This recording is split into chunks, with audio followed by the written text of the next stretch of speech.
have J.K. Dobbins or R.J. Harvey, my advice would be to get the other one as soon as you can, because instability in backfields is more common than stability, especially when there are two running backs who are both pretty significantly involved from a fantasy perspective. Dobbins right now is the lead running back, obviously, for Denver. He has roughly twice as many touches as Harvey.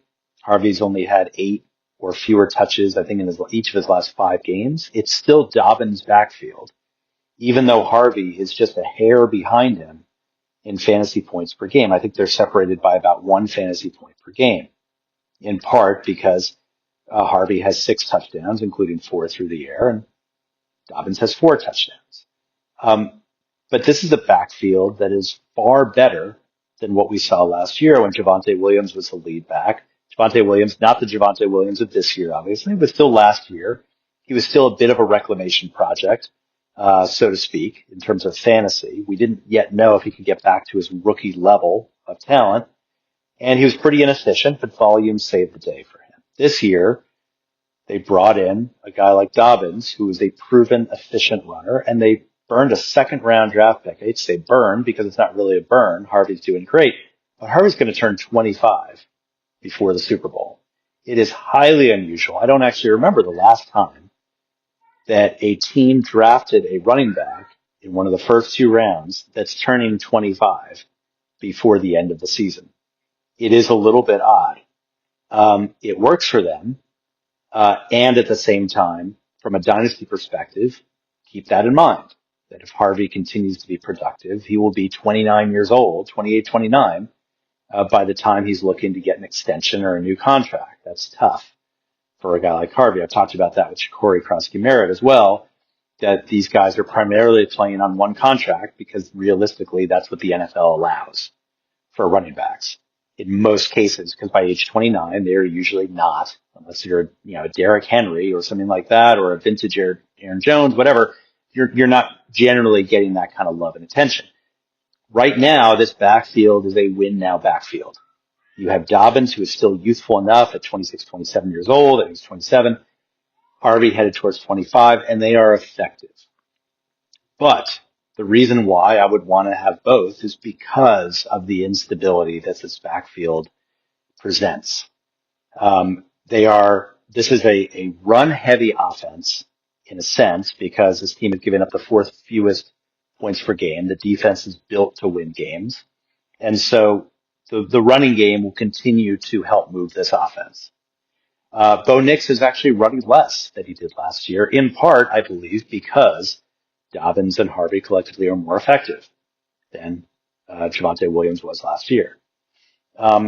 Inside the 10-yard line, on balance per game, Harvey and Dobbins are combining for more touches than the Denver backfield did last year. So there's more high-leverage scoring opportunities for these guys. But, this is the big but, Dobbins' injury history is an asterisk, is a yellow flag, is something that we just can't ignore. The fact that he had over 300 carries in his final college season, was eased into a starting role in 2020, playing alongside Gus Edwards, where he went pretty much even in terms of touches with Gus Edwards, and then a fading 31-year-old Mark Ingram, that the backfield wasn't supposed to be turned over to him until as early as 2021. And then, of course, he got knocked out for the season, that famous week or so, that infamous week or so, when Dobbins, Gus Edwards, and third stringer Justice Hill were all knocked out for the season for Baltimore.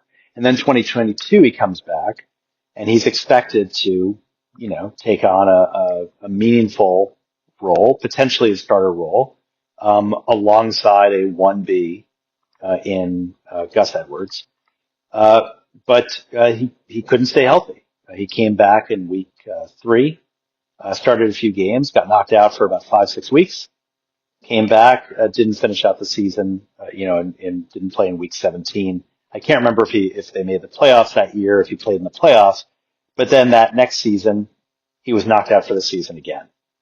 And so then fast forward to 2024, his age 26 season, He'd only started 10 games in his career in his first 4 years, even though he was a highly effective running back.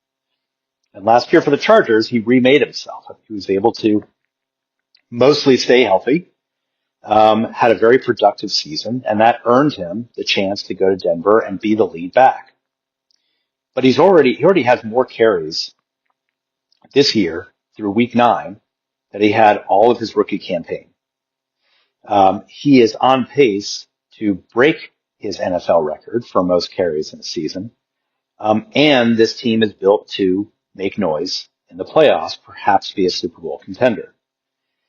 All those things conspire around instability in this backfield.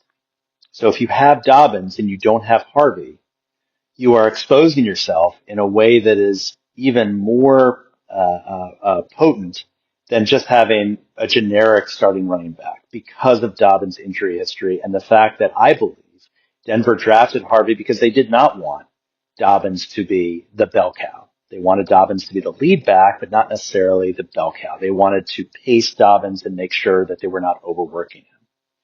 And at the same time, if you have Harvey, but not Dobbins, you are leaving out a guy who is still getting about 14, 15, 16 touches a game. And you've got a guy who in Harvey, and I have Harvey, I can speak to this, who has 6 touchdowns, and that's driving a lot of his fantasy production. He's still, 8 touches or less in each of the last 5 games suggests that he is no better than a dart throw, a TD dependent dart throw, from week to week, unless or until that changes. So if you have Harvey, I would want to pay a little bit more than market value for Dobbins. And if you have Dobbins, I would want to pay more than market value to get Harvey, because there is a pretty decent probability that this perfect balance of roughly 15 touches for Dobbins and roughly 7 or 8 for Harvey is not just going to continue every single week through the fantasy playoffs. There's going to be, as there usually is, some kind of shift. And you want to make sure that you're not on the negative side of that shift. I'm BJ Riddell, Fantasy Football for Winners. Follow me on the blog. You know me anytime. Good luck if you've got guys playing tonight. We'll see you tomorrow.